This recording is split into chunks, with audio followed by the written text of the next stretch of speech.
কেবল bell দিলে হবে?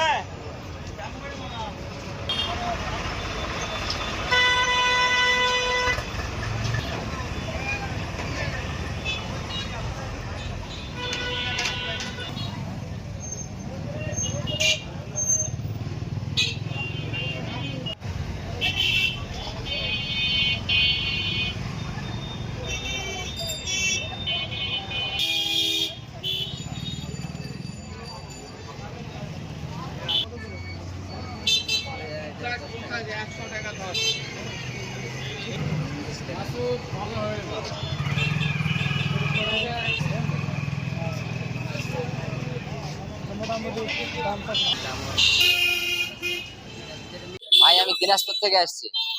21শে ফেব্রুয়ারি পতাকা বেচতেছি, 5 বিঘিতে আসছি। আল্লাহর রহমতে যাক ব্যবসা ভালো হচ্ছে। হ্যাঁ, চলতেছে ব্যবসা। বাচ্চা কাচ্চা গুলা নিচ্ছে। হ্যাঁ, এবার নতুন সরকার আসছে, আরো আল্লাহ দিলে বেশি চলবে। এই পতাকা বেচতেছি 10 টাকা, ফিতা বেচতেছি 20 টাকা, রাবার বেচতেছি 20 টাকা। আমি এটা বেচতেছি ভাইয়া ওই 21শে ফেব্রুয়ারি উপলক্ষে।